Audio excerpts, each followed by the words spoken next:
ದೂರಲ್ಲಿ ಒಬ್ಬ ವ್ಯಕ್ತಿ ಇರ್ತಾನೆ. ಆ ವ್ಯಕ್ತಿ ಬ್ಯಾಂಕ್ನಲ್ಲಿ ಕೆಲಸ ಮಾಡ್ತಾ ಇರ್ತಾನೆ.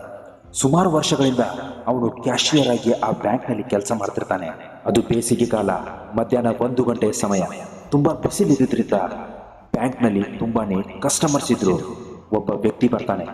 ಸರ್, ಕೌಂಟರ್ ನಂಬರ್ 3 ಎಲ್ಲಿದೆ ಅಂತ ಕೇಳ್ತಾನೆ. ಅದಕ್ಕೆ ಆ ವ್ಯಕ್ತಿ ಏನು ಹೇಳ್ತಾನೆ ಗೊತ್ತಾ? ಏಯ್, ಹೊಟ್ಟಿಗೆ ಅಂತಿದ್ದೀಯ, ಅಲ್ಲೇ ಪಕ್ಕದಲ್ಲೇ ಇದೆ, ಕಾಣಲ್ವಾ?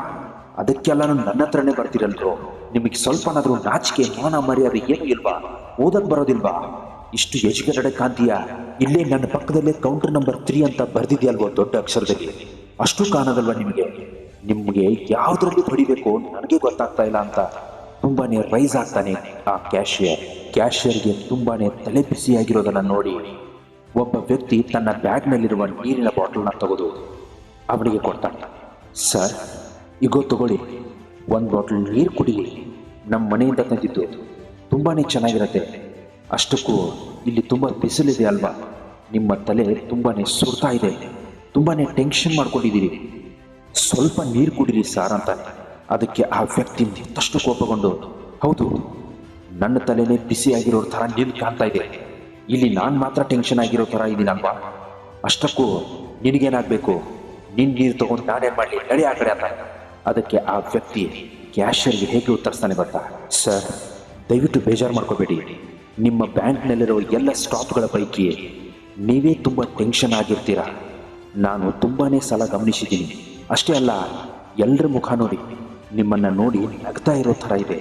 ಎಲ್ಲರೂ ನಿಮ್ಮನ್ನು ಕಿಂಡಲ್ ಮಾಡ್ತಾ ಇದ್ದಾರೆ. ನೀವು ಇಂತಹ ಸಮಯದಲ್ಲಿ ಕೂಲ್ ಆಗಿರಬೇಕು. ಇವರೆಲ್ಲರಿಗಿಂತಲೂ ನೀವು ಸ್ಮಾರ್ಟ್ ಆಗಿದ್ದೀರಾ, ತುಂಬಾನೇ ಜಾಣರು, ಬುದ್ಧಿವಂತರು, ತುಂಬಾನೇ ಪ್ರತಿಭಾಶಾಲಿಯಾಗಿದ್ದೀರಾ. ಎಷ್ಟೊಂದು ಒಳ್ಳೆತನ ಇರೋ ನಿಮ್ಮಲ್ಲಿ ಈ ಕೋಪ ಯಾಕೆ, ಬೇಜಾರಾಕೆ? ತಗೊಳ್ಳಿ, ನೀರು ಕುಡಿಯಿರಿ, ನಾನು ಮ್ಯಾನೇಜರ್ ಹತ್ರ ಹೋಗಿ ಭೇಟಿಯಾಗಿ ಬರ್ತೀನಿ ಅಂತ ಹೇಳಿ ಆ ವ್ಯಕ್ತಿ ತನ್ನ ಬಳಿ ಇರುವ ನೀರಿನ ಬಾಟಲನ್ನು ಆ ಕ್ಯಾಶಿಯರ್ ಕಡೆಗೆ ಕೊಟ್ಟು ಹೋಗ್ತಾನೆ. ಕ್ಯಾಶಿಯರ್ 1 ಬಾಟಲ್ ನೀರು ಕುಡಿತಾರೆ. ಅವರಿಗೆ ತುಂಬಾನೇ ಸಮಾಧಾನ ಅನಿಸುತ್ತೆ. ಎಲ್ಲರ ಬಗ್ಗೆ ಯೋಚನೆ ಮಾಡ್ತಾನೆ. ಆ ವ್ಯಕ್ತಿ ಹೇಳಿದ್ದು ಸರಿಯಾಗಿದೆ, ಇಲ್ಲೆಲ್ಲರೂ ನನ್ನ ಬಗ್ಗೆ ತುಂಬ ಕೆಟ್ಟದಾಗಿ ಮಾತಾಡ್ತಾ ಇರ್ತಾರೆ ಹೊರಗಡೆ. ನಾನೇ ಚೇಂಜ್ ಆಗಬೇಕಲ್ವಾ? ಇನ್ನು ಮುಂದೆ ನಾನು ತುಂಬಾನೇ ಚೇಂಜ್ ಆಗೋದಕ್ಕೆ ಪ್ರಯತ್ನ ಪಡ್ತೀನಿ. ಯಾವುದಕ್ಕೂ ಯಾರ ಮೇಲೂ ರೇಗಾಡದೆ ನನ್ನ ಕಾಯಕವನ್ನು ಪ್ರೀತಿಸಿ ಕೆಲಸ ಮಾಡ್ತೀನಿ ಅಂತ ಅವನ ಮನಸ್ಸಿನಲ್ಲಿ ಡಿಸೈಡ್ ಮಾಡಿ ಆ ಕ್ಷಣದಿಂದ ಯಾರ ಮೇಲೂ ರೇಗಾಡದೆ ಎಲ್ಲರ ಜೊತೆ ಪ್ರೀತಿಯಿಂದ ಮಾತನಾಡ್ತಾ ಕೆಲಸ ಮಾಡ್ತಾನೆ. ಆ ವ್ಯಕ್ತಿ ಮ್ಯಾನೇಜರ್ಗೆ ಭೇಟಿಯಾಗಿ ಆ ಫಾರ್ಮನ್ನು ಪುನಃ ಆ ಕ್ಯಾಶಿಯರ್ ಹತ್ರನೇ ತಂದು ಕೊಡ್ತಾನೆ. ಕ್ಯಾಶಿಯರ್ ಆ ವ್ಯಕ್ತಿಗೆ ಹೇಳ್ತಾನೆ, ತಗೊಳ್ಳಿ ಸರ್, ತುಂಬಾನೇ ಉಪಕಾರ ಆಯಿತು ನಿಮ್ಮಿಂದ. ನೀವು ಕೊಟ್ಟಿದ್ದ ನೀರು ಬಾಟಲಿಂದ ನನ್ನ ಟೆನ್ಷನ್ ಎಲ್ಲ ಫ್ರೀ ಆಯಿತು. ತುಂಬಾನೇ ಚಿರಋಣಿಯಾಗಿದ್ದೀನಿ ನಿಮಗೆ ಅಂತ ಆ ವ್ಯಕ್ತಿಗೆ ಹೇಳಿ ನಿಮ್ಮ ಕೆಲಸನ ಬೇಗ ಮಾಡಿಕೊಡ್ತೀನಿ ಅಂತ ಹೇಳಿ ಕಳಿಸ್ತಾನೆ. ಸಾಯಂಕಾಲ ಬ್ಯಾಂಕ್ನ ಎಲ್ಲ ಕೆಲಸ ಮುಗಿಸ್ಕೊಂಡು ಮನೆ ಕಡೆಗೆ ಹೋಗ್ತಾನೆ ಆ ವ್ಯಕ್ತಿ. ನೀರು ಕೊಟ್ಟ ವ್ಯಕ್ತಿಗೆ ಒಂದು ಕಾಲ್ ಬರುತ್ತೆ. ಹೇಳಿ ಸರ್, ಯಾರು ಮಾತಾಡ್ತಿರೋದು ಅಂತ ಆ ವ್ಯಕ್ತಿ ಮಾತಾಡಿದಾಗ ಆ ಕಡೆಯಿಂದ ಆ ಬ್ಯಾಂಕ್ನ ಕ್ಯಾಶಿಯರ್ ಧ್ವನಿ ಕೇಳಿಸುತ್ತೆ. ಹೌದು ಸರ್, ನಾನೇ.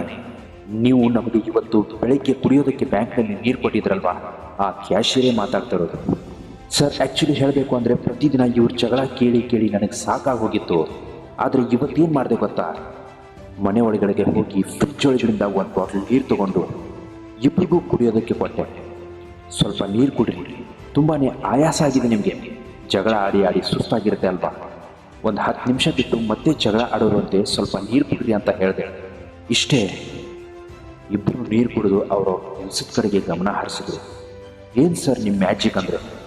ತುಂಬಾ ಉಪಕಾರ ಆಯಿತು ನಿಮ್ಮಿಂದ. ಇವತ್ತು ನೀವು ಫ್ರೀ ಇದ್ದರೆ ನಮ್ಮ ಮನೆ ಕಡೆಗೆ ಬನ್ನಿ ಊಟ ಮಾಡೋದಕ್ಕೆ. ಈ ಕಡೆಯಿಂದ ವ್ಯಕ್ತಿ ಹೇಳ್ತಾನೆ, ತುಂಬ ಥ್ಯಾಂಕ್ಸ್ ಸರ್, ನೀವು ಊಟಕ್ಕೆ ಕರೆದಿದ್ದಕ್ಕೆ ನಾನು ತುಂಬ ಚಿರಋಣಿಯಾಗಿದ್ದೀನಿ. ಇಷ್ಟಕ್ಕೆಲ್ಲ ಊಟ ಯಾಕೆ ಸರ್? ಆ ಕ್ಯಾಶಿಯರ್ ಹೇಳ್ತಾನೆ, ನೀವು ಕೊಟ್ಟ ನೀರಿನ ಬಾಟಲ್ನಲ್ಲಿ ಅಷ್ಟು ಶಕ್ತಿ ಇರಬೇಕಾದ್ರೆ ಇನ್ನು ನೀವು ನಮ್ಮ ಜೊತೆ ಊಟ ಮಾಡಿದರೆ ಆ ಊಟದಲ್ಲಿ ಇನ್ನೆಷ್ಟು ಶಕ್ತಿ ಇರಬೇಕು ಅಂತಾನೆ. ಡಿಯರ್ ಫ್ರೆಂಡ್ಸ್, ಕಥೆ ಉದ್ದೇಶ ನಿಮಗೆ ಗೊತ್ತಾಗಿರಬೇಕು. ಗೊತ್ತಿಲ್ಲ ಅಂದರೆ ಹೇಳ್ತೀನಿ ಕೇಳಿ. ನೀರು ಅಂದರೆ ಶಾಂತಿಯ ಸಂಕೇತ. ಇಲ್ಲಿ ನೀರು ಒಂದು ಟಾಪಿಕ್ ಅಷ್ಟೇ. ಮನುಷ್ಯನಿಗೆ ಎಲ್ಲ ವಿಷಯದಲ್ಲೂ ಟೆನ್ಷನ್ ಇರುತ್ತೆ. ಅವನು ಪ್ರತಿದಿನ ಆ ವಿಷಯಕ್ಕೋಸ್ಕರ ಈ ವಿಷಯಕ್ಕೋಸ್ಕರ ನಮಗೆ ಹಾಗಾಯಿತು ಹೀಗಾಯಿತು ಅಂತ ಪ್ರತಿ ವಿಷಯಕ್ಕೂ ಕೊರಗ್ತಾನೆ ಇರ್ತಾನೆ. ಆದರೆ ಎಲ್ಲದಕ್ಕೂ ಒಂದು ಪರಿಹಾರ ಇದ್ದೇ ಇರುತ್ತೆ ಸ್ನೇಹಿತರೆ. ಆ ಪರಿಹಾರ ನೀವೇ ಕಂಡುಕೊಳ್ಬೇಕು. ನಿಮ್ಮಲ್ಲೇ ಆ ಪರಿಹಾರ ಇರುತ್ತೆ.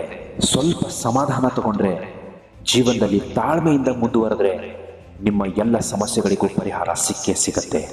ಇಂತಹ ಮತ್ತಷ್ಟು ಮೋಟಿವೇಶನಲ್ ವಿಡಿಯೋಗಳಿಗೋಸ್ಕರ ಮತ್ತು ಅದ್ಭುತ ಕಥೆಗಳಿಗೋಸ್ಕರ ನಮ್ಮ ಚಾನಲ್ ದಯವಿಟ್ಟು ಸಬ್ಸ್ಕ್ರೈಬ್ ಮಾಡ್ಕೊಳ್ಳೋದನ್ನು ಮಾತ್ರ ಮರಿಬೇಡಿ. ನಮಸ್ಕಾರ, ಎಲ್ರಿಗೂ ಒಳ್ಳೆಯದಾಗಲಿ.